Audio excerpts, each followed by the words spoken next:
Chapitre 15, dans la gueule de la bête, nous sommes chez les Desnoyers.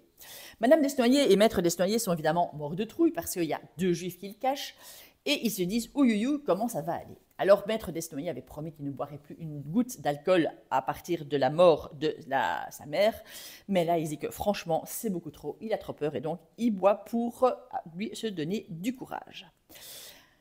Et donc il doit conduire quelque part. Nicole et José Kaiser, mais bien sûr qu'ils vont aller séparément. Mais pour savoir où conduire, il a besoin d'avoir les infos et il attend le coup de fil de Max Vandenberg. Et son papa, son père, Maître Desnoyers, avait en fait installé une cuve de 2000 litres. Il avait rempli d'essence quand la France avait déclaré la guerre à l'Allemagne. En fait, il avait l'expérience de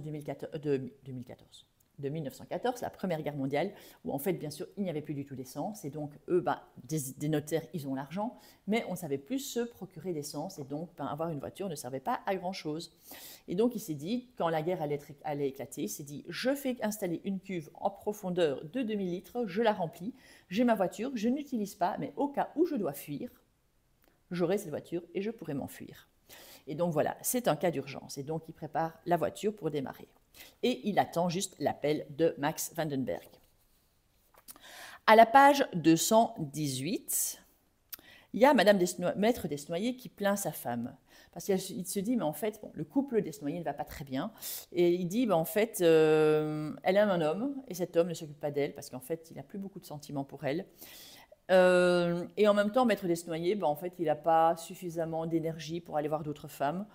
Et par contre, il sent qu'il a des sentiments pour Nicole, et bien sûr, ça c'est interdit par sa religion. Et donc là, on sent que ce couple, Madame Desnoyers l'aime, mais voilà, il n'y a plus rien, c'est pas réciproque en tout cas. À la page 219, il y a Maître Desnoyers qui se dit, bon là maintenant il est grand temps de partir, parce qu'il a la trouille évidemment que les Allemands rappliquent si jamais ils ont suivi. S'ils ont suivi à un moment donné José Kaiser qui est arrivé chez eux, ou si Oscar a parlé. Et donc, il a envie de se débarrasser au plus vite des Juifs, enfin des Juives. Et donc, à un moment donné, il appelle Max Vandenberg, l'avocat, et il apprend qu'il s'est fait arrêter par la Gestapo. S'il s'est fait arrêter et qu'il parle, il est mal. Et du coup, selon Desnoyers, il dit, ok, Oscar a craqué et Oscar a parlé. Ça veut dire que les Allemands vont arriver chez lui. Et c'est à ce moment-là que Oscar arrive vers la page 220-222, et Oscar jure que non, il n'a pas dénoncé Vandenberg et il n'a pas dénoncé Desnoyers. Et il est honnête en disant cela. Et après, il dit, par contre, ce que j'ai vu Kaiser à la Gestapo, et ils ont même été confrontés. Et là, Desnoyers est un peu étonné parce que quand José Kaiser est arrivé pour l'AJA, est arrivé chez Maître Desnoyers, qu'il a foutu dehors en disant c'est trop dangereux, il n'a pas dit qu'il avait vu Oscar. Il a dit non, je n'ai vu personne. Et là, il y a Oscar qui dit si, j'ai vu José Kaiser. Du coup, les Desnoyers se demandent si Kaiser n'a pas négocié sa libération et prétexté que c'est l'évêché qui avait réagi, alors qu'en fait, il a juste dénoncé quelqu'un, et dans ce cas-là, il aurait dénoncé Max Vandenberg. En tout cas, ce que Maître Desnoyers sait, c'est que Kaiser était beaucoup trop imprudent, il a eu beaucoup trop de contacts avec Max Vandenberg, et que même si peut-être il n'a pas dénoncé directement, en fait, indirectement, on l'a mis sur la piste de Max Vandenberg. Oscar propose alors d'évacuer Nicole à l'eau vive. Donc l'eau vive, si vous vous rappelez, c'est en pensionnat où Oscar a travaillé et travaille encore un petit peu le week-end. Donc quand il a été licencié du séminaire, il est allé à l'eau vive pour s'occuper des enfants. Et c'est là qu'il a rencontré donc l'abbé Rufos. C'est l'abbé Muller qui lui a trouvé cette place chez l'abbé Rufos à l'eau vive, où il s'occupait des enfants, où il y a aussi des enfants juifs d'ailleurs qui sont cachés. Et donc Oscar se dit, là-bas, c'est un endroit un peu tranquille, dans la campagne, peut-être qu'on pourrait au moins évacuer Nicole là en attendant. Il pourrait aider Rufos et aider par rapport aux enfants. Ce serait tout à fait normal qu'il y ait une personne féminine qui aide sur place. C'est un bon plan d'être cachée. Et elle pourrait récupérer sa fille, Anna, qui est cachée dans un pensionnat avec les religieuses. Et ils pourraient comme ça être ensemble dans ce pensionnat à l'eau vive.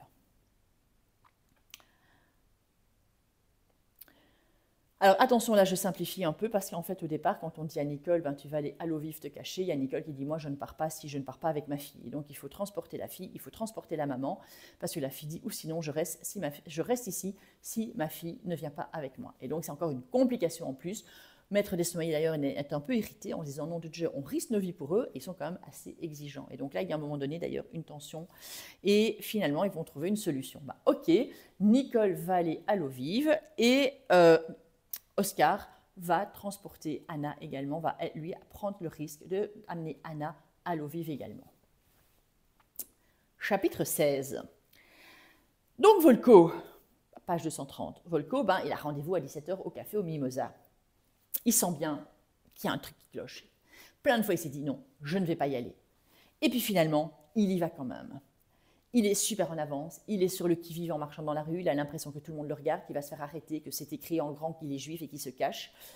Et c'est d'ailleurs très très intéressant de lire cette page 230-231, c'est de se dire, mais comment est-ce qu'on fait pour marcher de manière naturelle en rue? Parce qu'évidemment, quand on est là comme ça, nous, en rue, et qu'on ne craint rien, ben, on va marcher de manière naturelle, on ne se pose pas 36 000 questions. Mais quand on est comme ça, aux aguets, est-ce que je vais marcher en regardant le sol, en longeant les murs, oui, mais du coup, je suis super, pas discret en fait. On va se dire, oh là, celui-là, il est louche, il a quelque chose à cacher. Ou est-ce que je vais être là, trop à l'aise, et puis en même temps, je vais dévisager tous les gens, on va dire, pourquoi il me dévisage? Ah bah ça veut dire qu'il a aussi quelque chose à cacher, ou il a un truc louche. Donc, comment est-ce qu'on fait pour marcher de manière naturelle quand on est mort de trouille et qu'on a peur qu'on nous attrape? Donc ça, c'est vraiment intéressant. Si vous voulez sentir l'ambiance qu'il y a, enfin l'ambiance et ou les émotions qu'il y a quand on est aux aguets, qu'on est sur le qui-vive et qu'on est tout le temps traqué, c'est vraiment le moment intéressant, c'est super bien marqué. On sent la transpiration de peur chez Volko. À la page 232, il rentre donc au café et le patron se demande comment ce gars-là, ce tailleur, pourrait être le tailleur de Bauman. Ça ne clope pas, ça ne marche pas. Ça ne peut pas fonctionner. Et il dit, ouais non, il y a un truc qui cloche là, ce gars, il est tombé dans un piège. D'ailleurs, ça se voit, il transpire la trouille, il transpire l'angoisse. En fait, on l'a amené dans un piège, on veut l'attraper. Et d'ailleurs, Bauman a dit que son tailleur, on pouvait le faire attendre dans l'arrière-salle. Dans l'arrière-salle, il n'y a pas de porte de secours, donc il ne saurait pas sortir, il est pris comme un rat. Donc le patron lui dit que sa commande, hein, le gars n'est pas encore arrivé, lui propose d'attendre dans le café, donc il ne va surtout pas obéir à Bauman, il peut attendre dans le café et il lui propose de boire un truc. Pendant qu'il attend, à la page 236, il se dit, mais pourquoi est-ce que les Juifs veulent retourner en Palestine? En fait, Volko, c'est un Juif, mais le sionisme ne l'intéresse pas. Pourquoi vouloir retourner? Alors le sionisme, c'est quoi? C'est l'idée que les Juifs veulent revenir dans leur terre natale qui est Israël. Et donc en se disant, voilà, c'est là où il y a le tombeau du Christ, c'est là qu'ils doivent être. Et donc à un moment donné, les Juifs, ça fait déjà très longtemps qu'il y avait cette idée de se faire un pays, une terre promise. Et il se dit, mais pourquoi veulent-ils retourner comme ça en Palestine? Pourquoi s'accrocher au passé? Pourquoi ce brassage de religions, de masses comme Liège, une ville cosmopolite, pourquoi ça ne leur satisfait pas? Lui, il est en fait quelqu'un d'assez philosophe, et il se dit aussi d'ailleurs, le pouvoir, ça corrompt. C'est quelqu'un d'assez simple en fait, il veut juste la paix et vivre comme il a envie, dans la bonne entente avec tout le monde. Et puis soudain, il y a un homme qui rentre, un uniforme SS et un manteau noir. Le SS, ok, le manteau noir, la Gestapo, et donc il blémit, il est malade, évidemment. Les Allemands demandent au patron, tiens voilà, est-ce que le gars est au rendez-vous? Il est déjà dans l'arrière-salle. Et le patron, il dit, non, il n'est pas encore au rendez-vous. Donc c'est là un acte de résistance et de bravoure. Il ne veut surtout pas dénoncer le juif, il ne veut pas dénoncer Volko. Quand les deux Allemands s'asseyent, il y a des ouvriers, parce que Volko n'était pas seul dans le café, il y avait 2-3 tables utilisées. Et donc quand ils s'asseyent, il y a 2 ouvriers qui étaient assis, qui saluent le patron, il dit « Allez patron, à plus !» et ils sortent. Le patron propose évidemment un verre aux Allemands, il n'a pas trop le choix en disant « Tiens, est-ce que vous voulez un verre en attendant que votre client arrive ?» Et il se dit, Volko va comprendre qu'il va devoir partir. Il va faire la même chose que les autres. Salut patron, à la prochaine. Volko ne bouge pas. Un peu après, il y a un autre client qui dit, allez, un de ces 4 patrons. Et il s'en va. Et en fait, pendant tout ce temps-là où les gens sont naturels, les 2 Allemands papotent, ils ne retournent même pas la tête pour voir qui part. C'est tellement naturel. Ils sont là, ils papotent. Donc le patron se dit, purée, c'est pas possible. Volko, en fait, il est paralysé par la trouille, et donc il va débarrasser la table, et il lui souffle, mais foutez le camp, allez-vous-en. en disant « Bon, allez, merci monsieur, hein, et à demain », comme si c'était un habitué, en disant « Merci monsieur, à demain », c'est un habitué. Et donc, pour les Allemands, ils ne vont peut-être pas non plus lever la tête. Donc, il y a Volkowski qui se lève, main sur la porte, en robot, et puis de dire « Allez, salut tout le monde », en fait, il a la main sur la clinche, il dit rien, il va sortir, et à ce moment-là, il y a Vos qui se retourne, et qui va lui demander ses papiers. Il a été tellement peu naturel, Vos dit « Papier ». Et à ce moment-là, Volko, il a encore une longueur d'avance parce qu'il est déjà sur le pas de la porte, il est prêt, il a un pied dehors. Il pourrait foutre le camp et peut-être qu'il pourrait s'échapper. Mais non, il ne court pas, il est complètement paralysé, ses jambes ne réagissent plus, il se retourne, le visage exsangue et il se dit que la vie est vraiment absurde. Et en fait, il se dit, mais mon arrestation, c'est un soulagement. Je n'en peux plus d'être caché tout le temps, je n'en peux plus, en fait, je ne vis plus, je suis un homme mort. En étant chez Mme Guignard, caché tout le temps, planqué tout le temps, en fait, je suis déjà mort, en fait. Donc, il ferme la porte, il va vers Vos, il donne ses papiers, et forcément, dans sa papier, il sait qu'il va être reconnu, puisqu'on a son nom.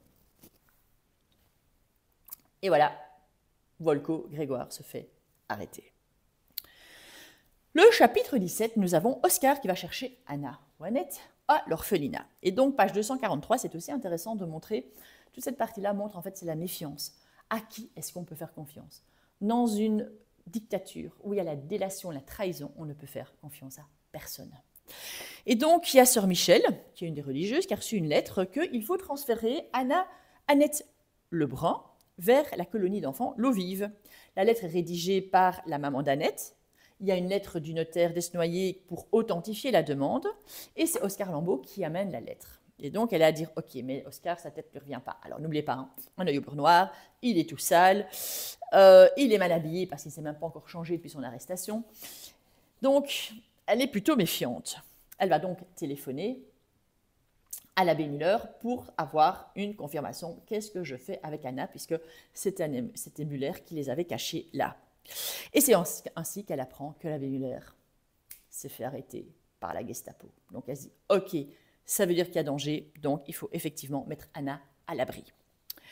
Donc, sœur Michel explique à sœur Claire la vérité en disant, ben voilà, en fait, tu sais, sœur Claire, Annette, ce n'est pas Annette, c'est Anna. Sœur Claire, elle avait bien deviné. Et sœur Claire, elle était d'ailleurs, si vous vous rappelez, en tout début du livre, elle était un peu jalouse. Elle dit, mais moi, je sais bien que c'est il y a un truc quoi, qui se passe, c'est certainement une enfant cachée. Et elle espérait que sœur Michel allait une fois lui dire. Mais sœur Michel lui dit, j'avais juré, je ne pouvais pas parler. J'aurais bien aimé te le dire, mais je ne pouvais pas. Et donc, voilà, c'est comme ça qu'elle l'explique, c'était hors de l'abbé Müller et elle ne pouvait pas désobéir. C'est sœur Thérèse qui a aussi su, bien sûr, on lui a dit, parce qu'elle s'occupait tout le temps de la petite Annette, et donc au cas où la petite fille aurait parlé, forcément, il fallait que sœur Thérèse soit au courant. Mais les autres, on ne pouvait pas dire, même s'ils ont peut-être deviné, donc ce n'était pas contre elle, ce n'est pas par méfiance ou quoi, c'est juste on obéit aux ordres et on se dit le moins possible. À la page 251, on apprend que Annette, elle aime beaucoup sœur Thérèse. Par contre, elle ne connaît pas Oscar et elle est un peu méfiante. Et donc, en fait, c'est quoi l'idée? Comment est-ce que... Parce qu'Oscar, habillé comme il est, avec Anna, ça ne va pas le faire, quoi, il va se faire arrêter. Donc, en fait, l'idée, c'est de se dire, ok, vous allez passer, sœur Thérèse, qui est encore jeune, et Oscar, qui est aussi jeune, vous allez faire passer pour un couple avec un enfant. Et elle se dit aussi... Sœur Michel, si jamais Oscar c'est un traître, au moins sœur Thérèse qui a de la jugeote, eh bien elle va pouvoir peut-être sauver l'enfant et s'échapper toutes les deux.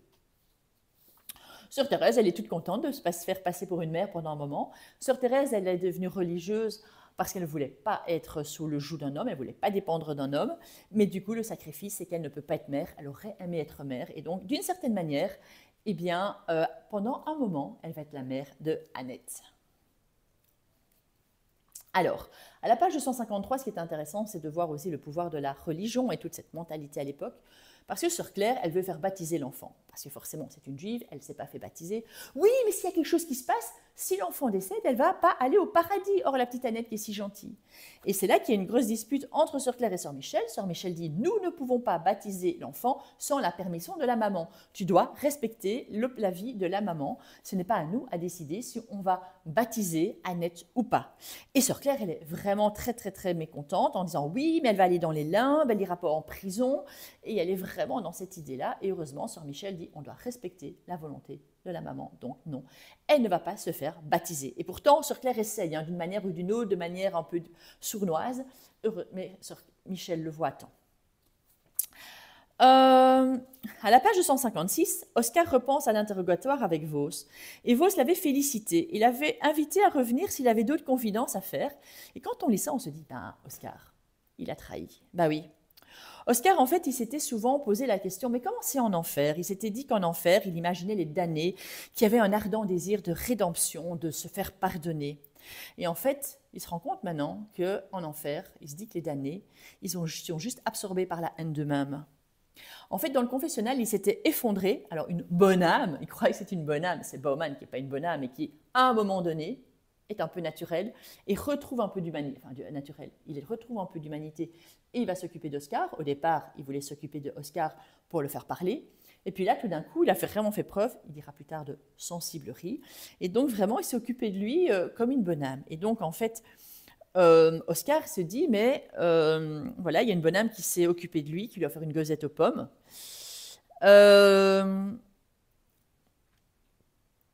Et en fait, il a eu terriblement peur et on apprend, en fait, il a dénoncé Muller. En se disant, Muller, de toute façon, il s'est dit, à un moment ou à un autre, il va se faire arrêter aussi.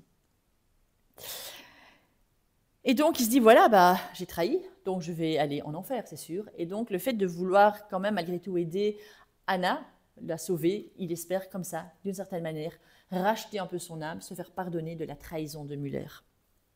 Pourquoi a-t-il livré Muller et pourquoi pas Vandenberg ou quelqu'un d'autre? Enfin, quelqu'un d'autre, il y avait l'abbé Rufus, il pouvait dénoncer Vandenberg ou dénoncer Muller. À la page 158, en fait, il dit qu'il devait livrer quelqu'un pour se sauver. Et pourquoi Muller et pas Vandenberg? Parce que Muller, c'est un prêtre. Et qu'un prêtre, c'est comme les soldats. Et les soldats, on sait qu'ils sont prêts à se sacrifier s'il faut. On ne livre pas un civil. Donc, il n'allait pas livrer Vandenberg, qui est un civil. On livre un soldat, là, le soldat du Christ. Et donc, il a livré Muller. Ça, c'est ce qu'il se raconte. Et il dit que c'est terrible, c'est que s'il voyait l'abbé Muller, en fait, il irait l'embrasser, comme Judas a été embrassé Jésus. Et, en fait, Vos avait raison, on va trahir ceux qu'on aime. Il a trahi Muller parce qu'il aime Muller. Ça, c'est à la page 257. Ouais. Et puis vous allez encore avoir d'autres points de vue de Muller plus tard. Page 258, nous avons les adieux de Annette et sœur Michel. Sœur Thérèse part donc avec Oscar, la petite fille, comme un couple avec leur enfant. Et ça, c'est la fin du chapitre 17. Au chapitre 18, nous sommes dans la cellule de la Gestapo. Et c'est une cellule avec pas mal de monde que nous connaissons, puisque nous avons Volko, Vandenberg et Muller. À la page 262, Vandenberg est arrêté. En fait, on l'apprend parce qu'il est pris en flagrant délit d'infraction aux lois de l'occupant. L'avocat a protesté avec véhémence et Vos annonce qu'en fait, ça ne sert à rien de commencer à discuter parce que Kaiser l'a dénoncé pour sauver sa femme. Et donc Vandenberg s'est dit, ok, ça va, j'insiste pas, si on m'a dénoncé, je ne peux pas dire, oh mon Dieu, mais quel scandale, ça marche pas, il y a une dénonciation. Quand il arrive par contre dans sa cellule, il est vachement terrorisé et il a un vache de contre-coup. Je bois un instant.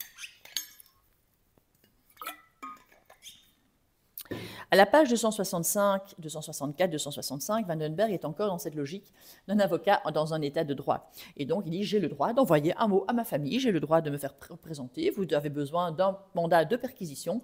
Évidemment, ils s'en foutent, les SS, les Allemands, nous sommes quand même plutôt dans une dictature. Ce qu'il espère aussi, Vandenberg, c'est que la magistrature va réagir en disant, bon, enfin, il touche quand même un magistrat, c'est pas rien, un juge, et donc, ils disent, la magistrature belge va quand même normalement réagir. De toute façon, les SS, ils s'en foutent aussi. À la page 265, arrive l'abbé Muller, coucou tous les deux. Il a été arrêté au matin, et lui, par contre, le problème, c'est qu'il avait gardé des cartes d'identité vierges, puisque quand les juifs sont cachés, ou quand d'autres personnes doivent se cacher, ils reçoivent des fausses cartes d'identité. Donc, en fait, on a, dans les maisons communales, il y a des résistants qui volent des cartes d'identité vierges, et donc en fait il les vole, il les donne au réseau, et comme ça on peut compléter les informations. À l'époque c'était écrit à la main, il y a les cachets, etc. qui ont aussi été volés, et donc c'est comme ça qu'on peut faire des fausses vraies cartes ou des vraies fausses cartes d'identité. Et il les avait gardées dans le tiroir dans sa chambre en se disant que les SS n'allaient quand même pas aller fouiller chez un prêtre. Donc ils sont très naïfs parce qu'en fait ils croient que les Allemands respectent les lois. Enfin, ça fait penser bien sûr à tous les Believe. Quand nous avons le commandant Pike et les Américains qui croient que les Allemands, ils sont scandalisés que les Allemands ne respectent pas les lois de la guerre, et que Mathias dit, mais vous croyez quoi les gars? Et si vous saviez, ben non, on est en état de guerre, en fait, il n'y a plus de bien, il n'y a plus de mal, en fait, c'est la fin justifie les moyens et les lois, fuck. Donc voilà, et donc c'est là exactement dans la même mentalité qu'étaient Vandenberg et Müller, en pensant qu'en fait, l'un, en tant que magistrat, serait un peu moins touchable, et Müller, en tant que prêtre, qu'on n'allait pas les fouiller chez lui. À la page 267, nous avons les Allemands. En fait, c'est Vandenberg et Müller qui parlent en disant, en fait, comment est-ce qu'ils peuvent croire naïvement les Allemands qui vont réussir à tuer, supprimer tous les Juifs? C'est juste stupide. Puis ils parlent tous les deux par rapport à Kaiser aussi, en disant, ben voilà, ils savent que Kaiser a dénoncé. Et la question, c'est de se dire, comment est-ce qu'il a pu dénoncer et qui il allait dénoncer? Et puis, il y a Vandenberg qui dit, Kaiser, c'est un gars qui est bien. Mais le truc, c'est si c'était dénoncé lui-même, il l'aurait fait. Le problème, c'est qu'il ne peut pas se dénoncer lui-même, il n'est pas juif. Et donc, en fait, il a le choix, en fait, c'est d'envoyer sa femme en déportation ou de trahir quelqu'un. Et quand on sait à quel point ils s'aiment et tout ce qu'ils ont dû passer comme épreuve pour se marier, qu'elle s'est convertie à la religion catholique, qu'ils se sont mis à dos leurs amis et leur famille, ben en fait l'amour est plus fort et donc ils ont préféré finalement dénoncer quelqu'un. Et donc, pour Vandenberg, d'une certaine manière, en fait, il n'est même pas fâché.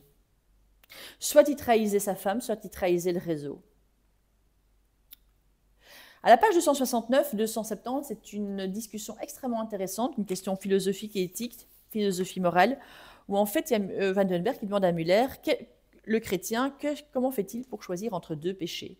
Puisqu'en fait, je trahis ma femme ou je trahis le réseau? C'est comment faire un choix éthique et moral dans la mesure du possible, évidemment, puisque rien n'est éthique et moral dans aucune des deux solutions. Comment faire pour choisir la meilleure solution éthiquement? Et Müller lui répond qu'il faut choisir, en fait, le moindre mal et écouter sa conscience.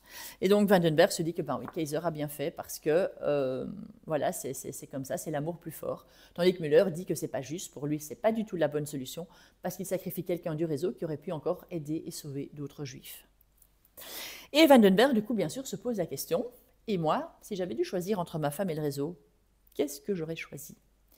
Et il préfère ne pas y penser, et de nouveau ça fait penser à la chanson de Jean-Jacques Goldman, Si j'étais né en 17 à Leidenstadt. Et en fait, pendant la guerre, il n'y a plus de bien, il n'y a plus de mal. En fait, il n'y a que des différentes de mal où il faut choisir le moins pire. Et en plus, les cartes sont complètement brouillées, les règles ne sont plus les mêmes. Et donc, c'est absolument pas évident de choisir la meilleure solution. Et on ne le sait qu'après coup. Tout est vicié, tout est pourri, tout est nul. Et en même temps, Vandenberg plaint Kaiser parce qu'en ayant livré quelqu'un du réseau, d'une certaine manière, il a tué... Enfin, comment est-ce qu'il pourra encore regarder sa femme sans penser du coup à Vandenberg qu'il a livré aux Allemands? Et donc de toute façon, l'amour que Kaiser et Laja ont l'un pour l'autre, l'amour de Kaiser pour Laja, est maintenant corrompu par cette trahison. Et donc, comment est-ce qu'il va pouvoir gérer ça? Il se pose la question. Et en fait, dans la guerre, il dit, il n'y a ni lâche ni généreux, c'est pas des lâches ou des généreux, c'est des gens qui essayent de survivre avec leur conscience en fait. Et puis à la page 270, Müller apprend qu'Oscar donc a été arrêté, il n'était pas encore au courant à ce moment-là. Hubert Desnoyers pensait que c'était Oscar qui avait trahi, et finalement, en tout cas, non, c'est Kaiser qui a trahi Vandenberg. Et à la page 271, Müller, on apprend, est amoureux de Oscar. Tatatam. En fait, quand il a surpris Oscar en train de se flageller, il n'était pas content parce que ce n'est pas son principe de se flageller, ça ne sert à rien, il est honnête par rapport à ça. Bon, quand on se flagelle, on est évidemment en sang, on a des coupures sur la peau, et donc il a amené Oscar dans sa cellule, où il l'a soigné, et quand il l'a soigné en mettant du mercurochrome, il frottait les plaies dans le dos, puisqu'on se flagelle aussi comme ça, et il a senti qu'Oscar, ça parfois frémissait. Et en fait, en mettant doucement pour pas faire mal, en soignant les blessures, Müller n'était pas indifférent du tout, il a senti une certaine passion monter en lui. Et puis quand il a vu que Oscar aussi réagissait, il s'est dit « Oh non, là c'est trop dangereux ». Parce que lui-même, Müller tout seul, il pourrait encore résister, mais si Oscar se rend compte aussi qu'il a des émotions, des sentiments pour Müller, c'est trop dangereux. Et en fait, c'est à cause de cet amour interdit, homosexuel interdit, que Müller a décidé de mettre Oscar dehors, et il a donc prétexté cette flagellation dont il n'avait pas besoin dans l'Église. Mais donc, voilà. C'est l'abbé Müller donc, qui a introduit Oscar à l'eau vive, hein, et l'abbé Rufos qui a introduit Oscar dans le réseau. Et l'abbé Müller aurait bien aimé aussi introduire Oscar dans le réseau, comme ça il avait quelqu'un à trahir, se dit-il, parce qu'il s'est dit il n'allait jamais trahir Rufos. Et en fait, Oscar, il a trahi Müller parce qu'il est un Müller. Et donc, d'une certaine manière, Müller n'en veut pas non plus à Oscar de l'avoir trahi. À la page 274, il y a Volko qui arrive dans la cellule. Il a un nom juif, il dit qu'il est juif, mais en fait, ok, il a des yeux bleus. Et est-ce qu'il est vraiment juif? Ça ne paraît pas si juif que ça.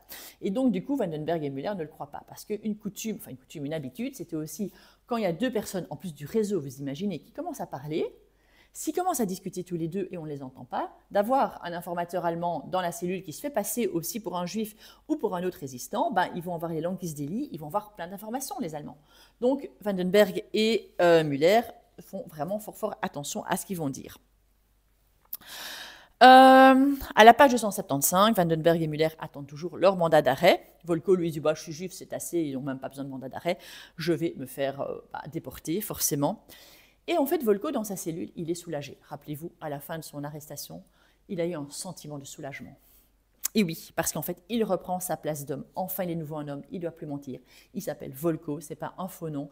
Il peut enfin être nouveau lui-même et décliner sa vraie identité. Et pour lui, c'est un soulagement terrible. Alors, dans la prison, les prisonniers essayent aussi parfois de discuter entre eux en utilisant le morse, qui était connu quand même par pas mal de monde à l'époque. Et par exemple, on entend qu'il y en a un, il s'appelle René et il dit « Je serai fusillé demain ». C'est la fin du chapitre 18. Oh, l'ambiance.